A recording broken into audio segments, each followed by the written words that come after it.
Hey, what's up, guys? So in today's video, I'm going to drop everything. This is a complete guide to email deliverability, and we're going to break down how to avoid spam filters, how to protect your reputation, and if your email is already landing in the spam folder, right? How to get back in the inbox and to keep continuously landing in the inbox every single time. So let's get into it. Okay, hit the like button, subscribe, and yeah. So chapter 1 is understanding the 4 pillars of email deliverability. Now, before we fix the email deliverability problems, okay, we need to understand what causes them. What causes the email deliverability problems? What causes your emails not being delivered? So email providers such as Gmail, Outlook, and Yahoo use sophisticated algorithms to protect their users from spam, right? And this algorithm, right now there's even AI and stuff like that. So and this algorithm evaluate your emails, right now is AI, based on the 4 critical factors. So let's break down one by one. Okay, this is a bit long, but yeah, let's go. So pillar number 1 is your email content. So the content of your email is the first thing spam filters examine. They're looking for signals that your message might be unwanted promotional material or was maybe a scammer, right?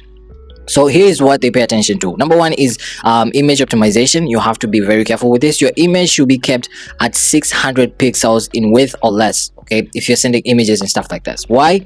Because overly large images can slow down email loading times and make your message look like a promotional flyer. Okay, so email providers know that spammers often use image heavy emails, right? They incorporate the images in the emails to hide the spam text from filters. So keep your images appropriately sized at 600 pixels in width or less, okay, and always include alt text that describes what the image shows. If not, you're going to end up in spam or in the promotional folder, right? The other thing is strategic link use. Okay, so limit yourself to no more than 3 hyperlinks per email. Every link should be working and pointing to a trustworthy domain. Make sure that your domain is very trustworthy, and yeah, it's not like spammy. Like if your reputation for your domain is not good, then don't use that domain. Okay, it should point to a trustworthy domain. So think about it from the recipient's perspective. Okay, if an email is packed with 10 different emails, it feels like aggressive marketing rather than a helpful message, right? So make sure that you are not using URL shorteners, okay, excessively, as this can hide the true destination and raise red flags. So the lower the amount of links that you're going to use in your email, the better, because if you use a lot of links and all these links point to different directions, then your recipient also themselves might mark you as spam, right?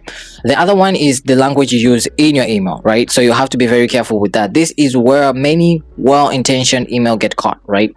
So there are certain words and phrases that have been overused by spammers for years, and email filters have learned to watch for them. So we're not talking about a few maybe scattered promotional words here and there. The problem arises when your email is saturated with this kind of language. So here is a comparison of list of words and phrases to be cautious for. So words like end cash, make money fast, quick cash, increase sales, extra income, double your income, financial freedom, like words like this will get you really quick to spam filter. Like it will trigger the spam filters and to get you really quick to spam. Okay, so you must avoid words like this. Buy now, order now, click below, free gift, free access, risk free, satisfaction guaranteed.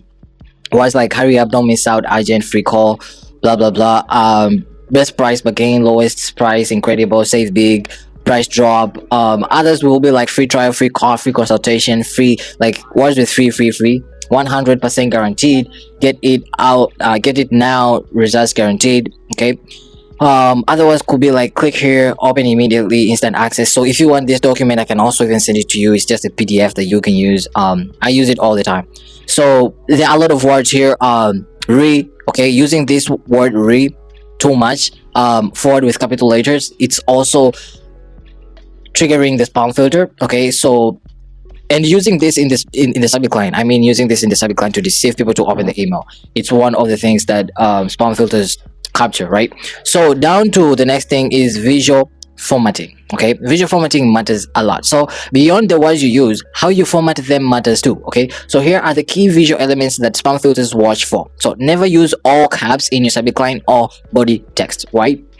It's the digital equivalent of shouting, and spam filters know it, right? So it's shouting like, okay, this is spam, this is spam, this is spam, and spam filters trigger that, they catch up on to that, and they send your email directly to spam or to the promotion tab where nobody actually sees it. So words like buy now for huge savings, all in caps, is a red flag. Okay, it will get your emails flagged much faster than you can even expect. So minimize excessive punctuations too.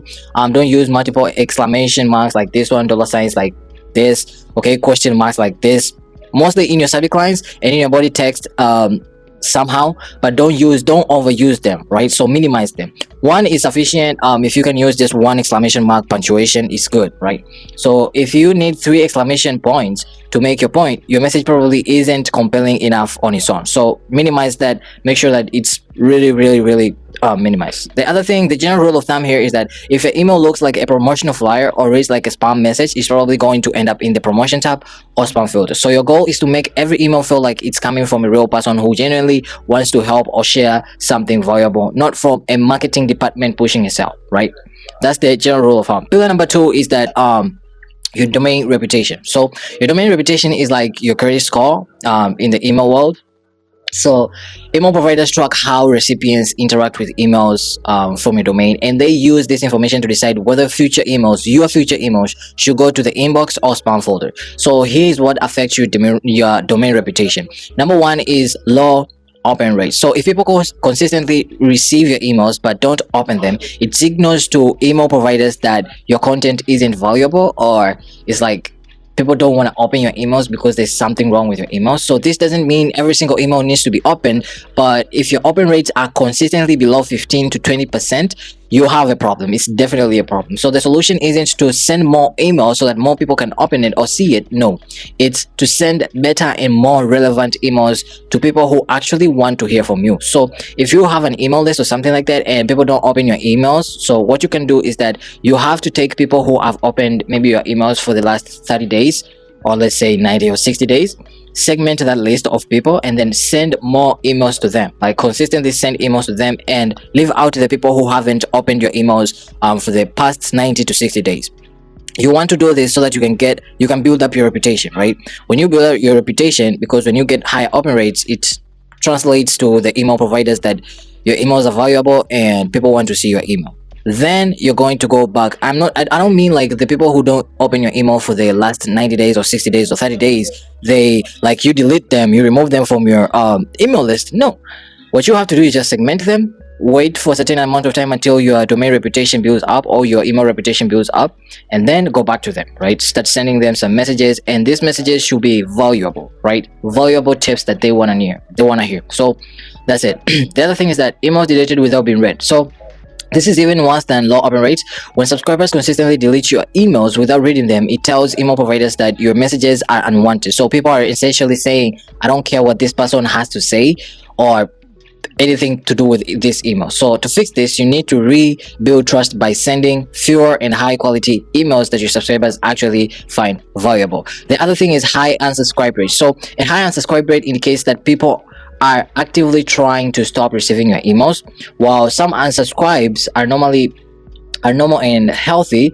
If you are losing more than 2 to 3% of your list per email, something is wrong, right? And you have to fix this. So you might be sending too frequently and your content might not match what people actually sign up for, or you might not be segmenting your list properly. So you have to check on that. Maybe it's you're sending too frequently, you have to reduce your voluming your prospects and you're confusing them, or maybe it's you're not sending the content that people signed up for, or maybe it's that you're not segmenting your list properly. So you have to check on that. Also, the other thing that will damage your email reputation is being marked as spam. So this is the keys of death for your domain reputation, right?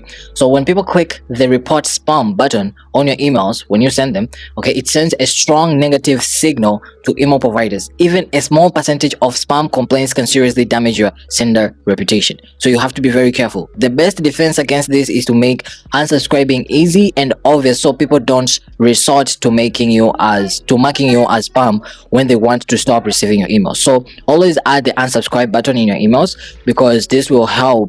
If people don't want to receive your emails, they just click the unsubscribe button or the unsubscribe link, and then they unsubscribe from your email list automatically. If you don't include that in there because you're afraid of losing more leads in your email list, then I am so sorry, your domain reputation or your sender reputation is going to be damaged, because people are going to start reporting you as spam. Okay, and that means that your emails are not going to be seen, and you're not going to get more sales, you're not going to get nothing, right? So always include that unsubscribe button. The other thing is subscribers blocking you. So some email clients allow users to block specific senders entirely. So this is similar to spam complaints, but even more definitive. Okay, it means someone doesn't just want to stop receiving your emails, they want to ensure they never accidentally see another message from you again. So the solution, just use an easy unsubscribe options, right? Here's a counterintuitive truth: making it easy to unsubscribe actually improves your email deliverability. When you include a clear one-click unsubscribe option at the bottom of every email that you send, you give people an easy exit if they're no longer interested in being on your email list, or if they're no longer interested in getting your email. So this prevents them from marking you as spam, which would hurt your reputation if they do so, much more than losing a disengaged subscriber. So think of it this way: would you rather have 10,000 subscribers with a 30% open rate, or 5,000 highly engaged subscribers with a 50% open rate? You would want the second one, 5,000 with a 50% open rate, right? So more people see your offers, and more people engaging with your emails, and more people clicking to your links, right? Which is great, more than having thousands and thousands of people who don't open your emails and people who don't click to your offers, right? Is for nothing. So the smaller the better. More engaged list will always outperform better than the huge list that doesn't engage. Okay, it performs better and it protects your domain reputation. So down to the third pillar is your IP reputation. So your IP reputation is similar to your domain reputation, but it applies to the actual server that's sending your email. So this becomes especially important, okay, specifically important if you are using an email service provider, ESP, right? Email service provider, ESP, like MailChimp. It can be SendGrid, it can be ActiveCampaign, it can be ClickFunnels, it can be Klaviyo, it can be anything, right? It depends on which one you want. It can be ConvertKit, which right now is called Kit, so it can be anything. So here's the challenge: most email service providers use shared IP addresses. This means you are sharing the same sending IP with dozens or even hundreds of other users. Okay, so if someone else on that shared IP is sending spam or has poor email practices, it can affect your deliverability too. So it doesn't mean that if you're doing everything correct, if someone else in the same IP, right, address that you are sharing, right? So because you have like these email service providers like MailChimp, okay, when you use MailChimp, there are other people who are using the same IP as you, right? So if the same person who is using another person who is using the same IP as you is sending spam to other people, also your reputation might be affected. So you have to be careful. It's not a must, like if you're not sending spam, doesn't mean that you are not going to get flagged. You might get flagged and you might not know. Okay, so if someone else on that shared IP is sending spam, okay, or has poor email practices, it can affect your email deliverability too. Think of it like living in an apartment building. If your neighbors are causing problems, the building's overall reputation suffers, and you might face consequences even though you have done nothing wrong. So there are two ways to handle this. First, if you're sending large volumes of email, typically maybe 50,000 plus emails per month, you might consider getting a dedicated IP address from your ESP, your own. Okay, so this costs more, but it means that your IP reputation is entirely under your control. You won't be affected by other senders who send bad emails or send spam. Second, if you're using a shared IP, choose your ESP carefully. Reputable providers actively monitor the users sending practices and remove bad actors from shared IP. So they also warm up IP addresses properly and maintain different IP pools based on the sender quality when researching ESPs, email sender providers, right? Ask about their IP reputation management practices. So the bottom line to this, I know this is somehow hard to grasp, but yeah, it will make sense. I hope it makes sense. Okay, so the bottom line to this is that your IP reputation is partially outside your direct control if you are on a shared IP, but you can minimize risk by choosing a quality ESP, an email service provider like MailChimp or ConvertKit. If you use a quality one, and following email best practices yourself, then you're good, right? So yeah, pillar number 4 is email authentication record. So email authentication is your way of proving to email providers such as Gmail, Yahoo, and it depends to what you use. Email, Gmail, Outlook, Yahoo, iCloud mails, something like that, that you are who you say you are. So this is a way, email authentication is a way to prove to these email providers that you are who you say you are, okay, and that you have permission to send emails from your domain. So think of it like showing your ID at the airport security. Without proper authentication, email providers have no way to verify that your emails are legit, and they are more likely to treat them with suspicion, right? So it's the same as when you're in the airport, you have to remove your ID so that you can identify yourself, that you are who you say you are. So when you give them an ID, they see, okay, this is Colin, this is the face, how Colin looks like, and stuff like that. That's exactly email providers, right? Without proper authentication to your emails and your domain, then there is no way that they're going to send your emails to the inbox. So you have to have a proper authentication for your emails to end up in the inbox. So there are 3 critical authentication protocols you need to have in place, which is SPF,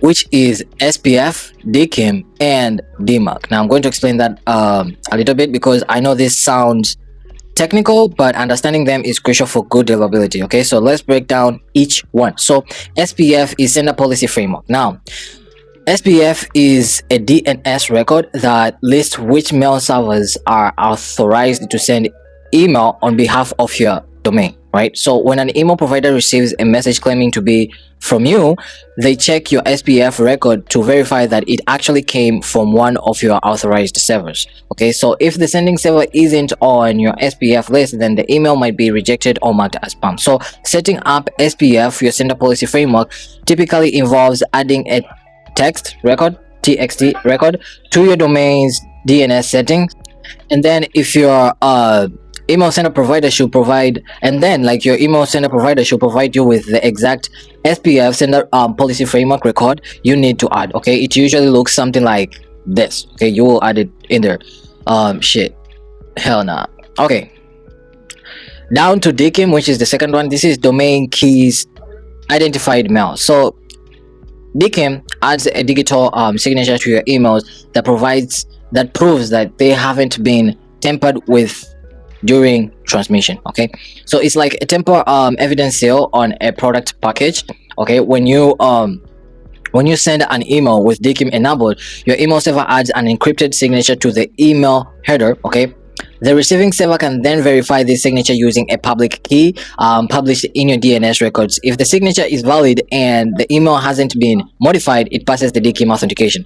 So your SESP, which is your email sender provider, will typically generate DKIM keys for you and provide instructions on adding them to your DNS. Now this ESP, as we said, it can be MailChimp, it can be ConvertKit. It will typically generate DKIM keys for you and provide instructions on adding them to your DNS, which is your server.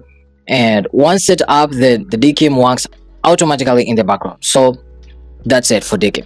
The DMARC, if like you see this as more technical, I can help you do that, or you can just search it on YouTube and you can find out how you can do that on your own, or you can search it up on Google, right? Or you can just tell ChatGPT to help you do it, and it will help you structure everything and give you clear instruction on what you can do. Okay, but let us finish on DMARC. So DMARC is domain-based message authentication, reporting, and conformance. Okay, so DMARC is the most powerful authentication protocol because it tells email providers such as Gmail and Yahoo and Outlook what to do if an email fails SPF or DKIM checks, right? So without DMARC, email providers make their own decisions about how to handle authentication fails. So with DMARC, you get to set the policy, right? So DMARC is very important. So a basic DMARC record might look like something like this, right? So V DMARC 1 quarantine blah blah blah blah to here, right? So this tells email providers to quarantine emails that fail authentication and to send you reports about these failures. So DMARC is particularly effective because it gives you visibility in authentication problems and it helps prevent domain spoofing, right? So I hope that makes sense. Why all these three matters, why this email authentication matters, because having SPF, DKIM, and DMARC properly configured is no longer optional if you want good deliverability. It's really important, right? If you want your emails to be delivered, this is not an option. Okay, so major email providers like Gmail and Yahoo are increasingly requiring these authentication methods. Without them, your emails are much more likely to land in spam, and some providers might reject them entirely. So the good news is that setting up these authentication records protocols is usually a one-time task. Okay, so your ESP, your email service provider, should provide step-by-step instructions, and once they are configured correctly, they work automatically for all your emails. So it's worth investing the time to get all this right. So chapter 2 is email best practices that keep your emails out of spam. Now that you understand the 4 pillars of email deliverability, okay, that we broke down all of them, let's talk about the practices, the practical steps that you can take every day to maintain a healthy sender reputation and stay out of spam folders, right? So these aren't complicated tactics. They are common sense practices that respect your subscribers and build trust with the email providers like Gmail, right? So number 1 is write like a human, not a marketer. So the single most important thing you can do is write emails that sound like they are coming from a real person, okay, not like a robot. Don't use ChatGPT to write emails, because even if you tell it to be human like, it still writes like a robot. Okay, so try to be conversational. Okay, this means using conversational tone, being genuinely helpful, and avoiding the temptation to stuff every email with calls to action and promotional language. So instead of writing "buy now," "limited time offer," "click here before it's too late," those kind of words that trigger spam filters, try something like "I want to share something that might be helpful to you." Okay, here's what I've been working on, blah blah blah. Okay, the second approach feels personal, authentic rather than pushy, and so always include personalization where appropriate. Okay, use the recipient's first name naturally in the email, not just in the greeting. When you're greeting them, hello, blah blah blah. No, just add it anywhere in the email, right? When you're talking to them. So Colin, I wanted to show you this and this and this, and I hope that you enjoy all this email, or maybe this proof, Colin, blah blah blah. Okay, add the name. Don't overuse it because it comes off as redundant, right? But just use it where possible. Okay, so reference the specific interest or previous interactions if you have that information. The goal is to make each email feel like it was written specifically for that person and not a mass produced for thousands. Okay, second thing is maintain a high quality email list. So your email list quality is everything, and a small engaged list will always outperform a large disengaged one. So make sure that you have an email list that is engaged. Okay, so here's how to keep your list healthy. So use double opt-in. When someone signs up for your emails, send them a confirmation email asking them to verify their email address before you start sending them regular messages. Why? Because this helps you because this ensures that the email address is valid for the receiver, and it ensures that people actually want to hear from you and that they understand what they are signing up for. So yes, you will get fewer total subscribers with double opt-in, but the subscribers you do get will be much more engaged, right? The other thing is that regular list cleaning. So to maintain a high quality email list, you need regular list cleaning. At least every few months, you should clean your email list by removing people who haven't opened your emails in a long time. Let's say maybe 60 to 90 days, something like that. The exact time frame depends on your sending frequency, but generally, if someone hasn't opened any of your email in 6 months, they should be removed or given one final re-engagement opportunity. Give them one final re-engagement opportunity. If they don't re-engage, then remove them from your list. Okay, the other thing is that you need to send re-engagement campaigns. So before you remove inactive subscribers, send them at least one last email with the subject line like "we haven't seen you in a while," or "are we still friends?" or "what happened to you, Colin?" or something like that. Give them a clear opportunity to stay on your list if they are still interested. If they don't respond or click, then remove them, right? Why? Because it might hurt to see your list size shrink, but remember that these people weren't helping you anyways, and they were hurting your sender reputation. So yeah, they were actually hurting your sender reputation by ignoring your emails. So it's valid you removing them from your email list. The other thing is that you need to validate your email list. So use email validation services like Never Bounce, Zero Bounce, or similar tools to identify invalid, fake, or risky email addresses, right? So these services can detect temporary email addresses, role-based emails like info or sales at, and addresses that are known to cause deliverability problems. So running your list through validation every few months helps maintain list quality. The other thing is that never buy email list, because this bears repeating because it's so important, right? If you buy email list, this is the fastest way to destroy your sender reputation, right? So these lists are full of outdated addresses, spam traps, and people who never agreed to hear from you, right? So if you buy an email list, just agree that you signed up for the greatest trap of your sender reputation being damaged like forever, right?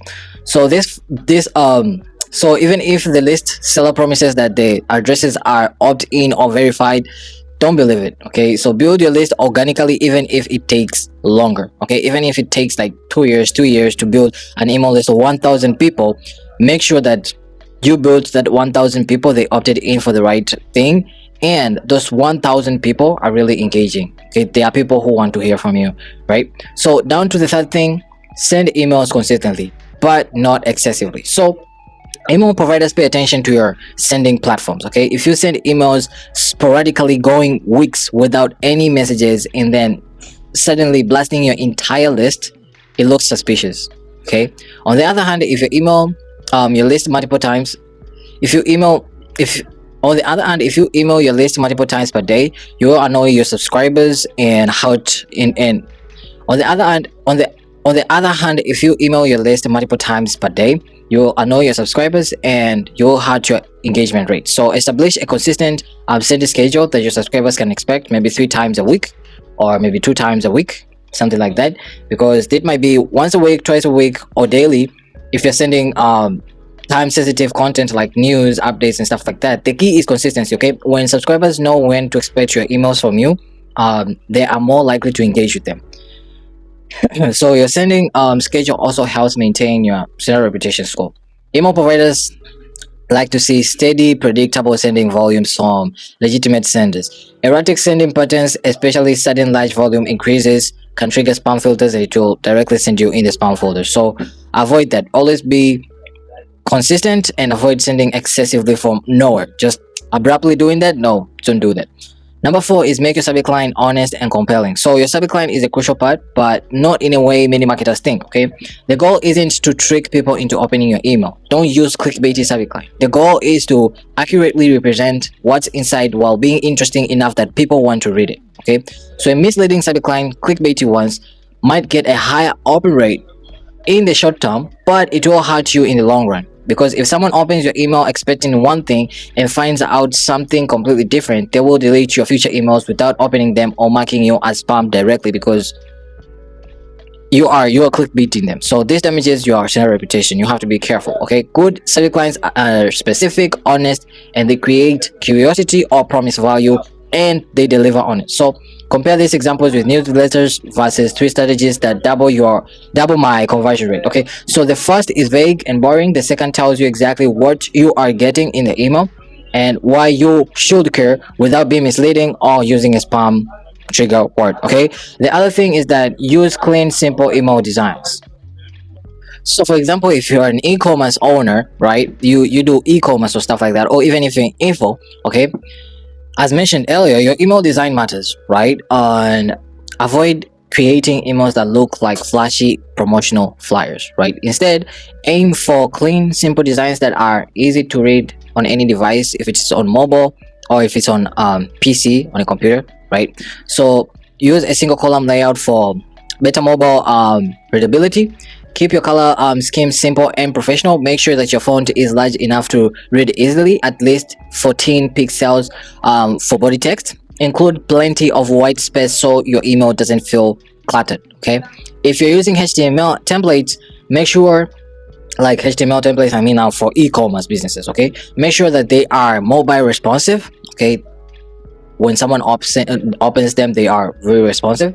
More than half of the emails are opened on mobile devices, and if your email looks broken or is hard to read on a phone, people will delete it. Okay, so that's the other thing. The sixth thing is that limit your links and make sure that they work. So we mentioned this earlier before again, but it's worth emphasizing and repeating it. Keep your links to 3 or fewer per emails. Okay, Every link should be tested before you send to ensure it works correctly and goes to the right destination, to the right place. So avoid using URL shorteners unless absolutely necessary. Well, now by URL shorteners, I hope you understand me, like using Bintly or something like that, right? You're shortening your emails and stuff like that. Avoid that. Avoid tracking your. You can track your links, but avoid doing that because it also sends you to spam. Okay.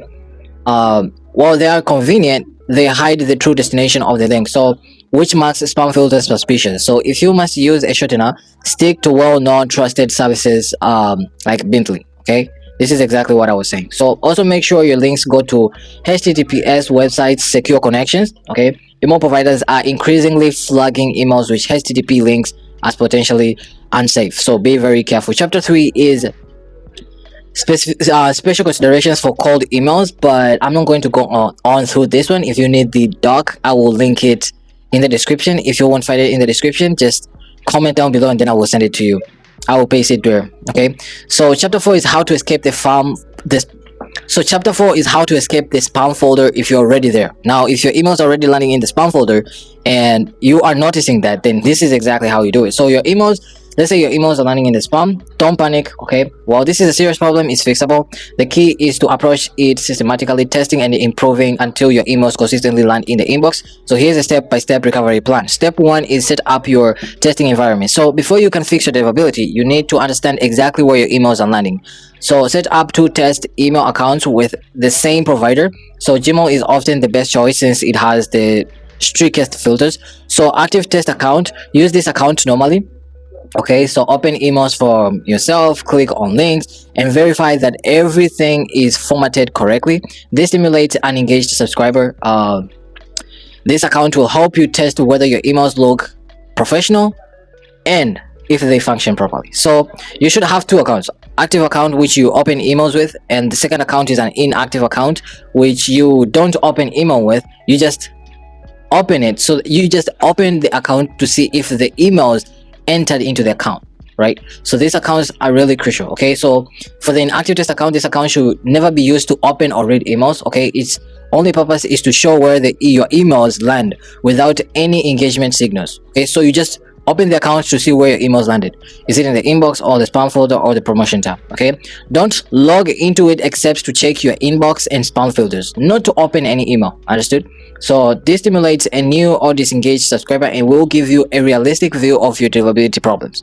So send test emails to both accounts before every change you make and watch where they land. Watch where your emails land. Is in the inactive account, where is it landing? Is it landing in the spam folder or is it landing in the inbox? So your goal is to get emails consistently landing in the primary inbox tab of the inactive account. Step 2 is check your domain reputation. So how do you do that? You can use Google Postmaster tools to check your domain reputation. You can just go on Google, on Chrome, and search Google Postmaster tools.com and you'll find it there. So this free tool from Google shows you how Gmail views your sending domain, right? So you'll see metrics like your spam rate, your IP reputation, your domain reputation, and authentication status. So to use Google Postmaster tools, you will need to verify that your own domain by adding a DNS record. Okay, so once verified, you can see your reputation over time. Okay, if your reputation is low or medium, you know you have work to do. You have to make your domain high and good, right? If it's high, then your deliverability problems might be related to content rather than reputation. The content of the email, maybe the words or maybe the images and stuff like that. So other tools like SenderScore and Microsoft SNDS for Outlook deliverability can provide additional insights into your sender reputation across different email providers. Step 3 is remove inactive subscribers immediately. So if your emails are landing in the spam, you likely have a lot of inactive subscribers dragging down your engagement rates. Okay, so this might be that time to be ruthless about removing those inactive subscribers. So identify everyone who hasn't opened any of your emails in the past 3 to 6 months, which is approximately 90 to 180 days. So send them one final re-engagement email or 2, okay, with the subject line: should we break up, last chance to stay connected, are you still interested, stuff like that.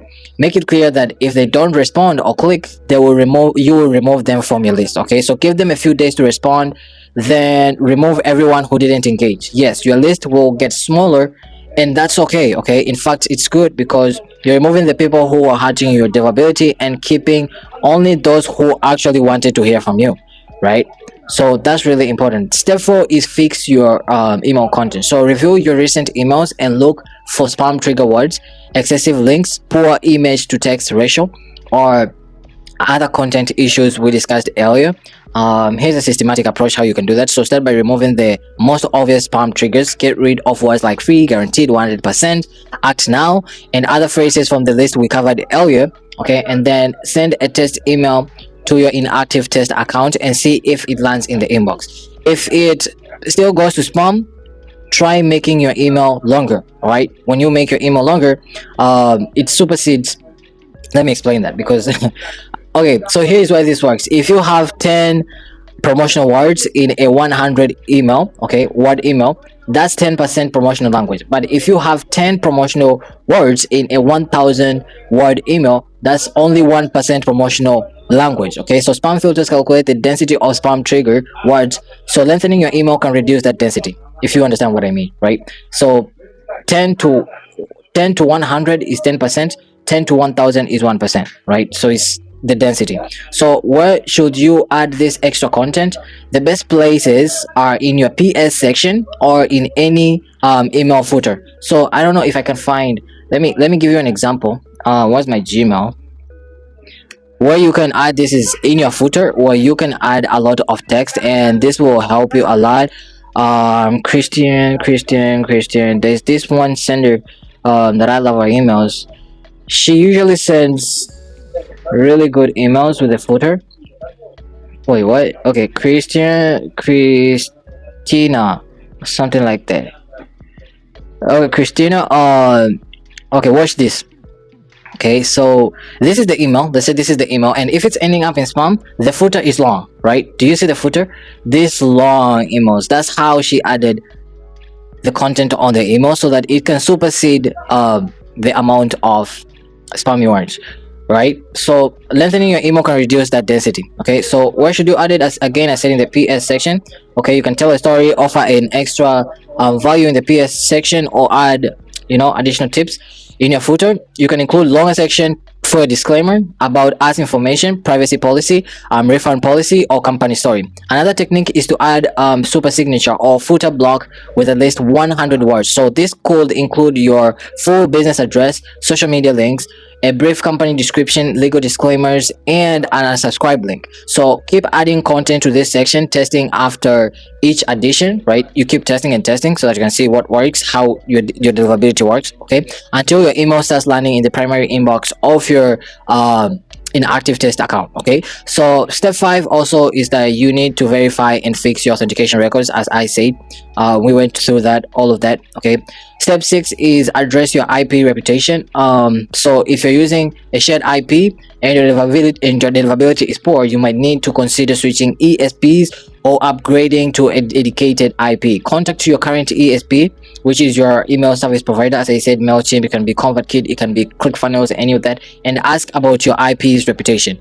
If it's poor due to other users or on the shared IP, ask to be moved to a different IP pool, or consider switching to a provider, a ESP, a provider with better reputation management. So if you move to a new IP address, whether dedicated or different shared IP, remember that you will need to warm it up gradually. So you'll need to warm it up before start sending emails. Okay, don't immediately start sending your full email volume from a new IP. Okay, start small and then increase slowly over several weeks. Okay, step 7, test, measure, and iterate. So escaping the spam filter isn't usually a one-time fix. Okay, it's an iterative process of making changes, testing, and measuring results. So after implementing these steps above, the 6 steps above, okay, monitor your deliverability closely. Track these metrics for every email you send. So open rate, this should be at least 20% for healthy list. If it's lower, you still have an engagement problem.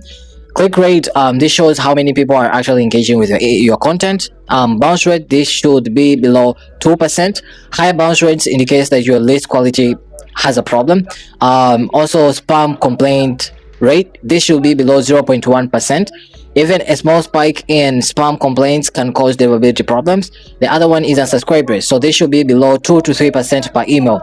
Higher rates suggest that content or frequency has a problem. Okay, you are sending maybe too much emails, or maybe there's content in your email that has a problem. So use these metrics to guide your ongoing improvement. If your open rates improve but your click rates stay low, you might have a content problem rather than a deliverability problem. But if your bounce rate is high, you need better list hygiene, so you need to clean your list as said below. Okay, so the chapter 5 is maintaining long-term email deliverability. So if you are in the spam folder, you have gotten out of the spam folder, now you're landing in the inbox. How do you maintain your emails keep staying in the inbox? Okay, so once you have achieved good deliverability, maintaining it requires ongoing attention and good habits. So email deliverability isn't something you fix once and forget about it. As I said, it requires continuous monitoring and maintenance. So here are the habits that will keep your emails in the inbox. Number 1 is regular list maintenance.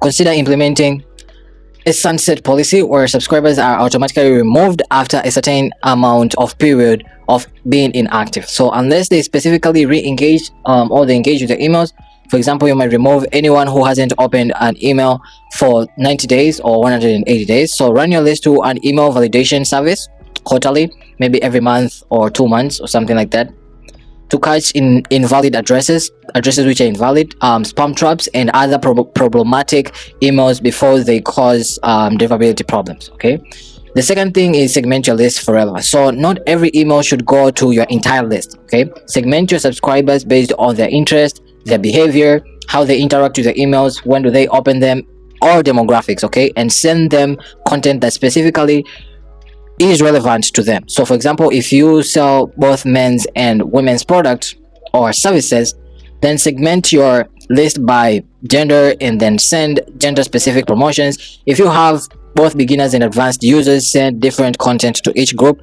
The more relevant your emails are, the higher the engagement rates will be, and the better the deliverability will become, because people will be opening your emails and they will be engaging with them. So the third thing is also monitor metrics constantly. So check your email metrics after every send. Okay, look for unusual patterns or sudden changes. A sudden drop in open rates might indicate a deliverability problem. So a spike in unsubscribes might mean that your content isn't resonating with your prospects, right? So a higher bounce rate might indicate that your list quality has problems. Maybe your email addresses are invalid or something like that. So set up alerts with your ESP for important metrics. Many platforms can notify you if your bounce rate exceeds a certain threshold or if you receive an unusual number of spam complaints. Number 4 is test different sending times. So the time you send an email can affect your engagement rates. Test the different days of the week, test times of the day to see when your audience is more responsive. This varies by industry and audience,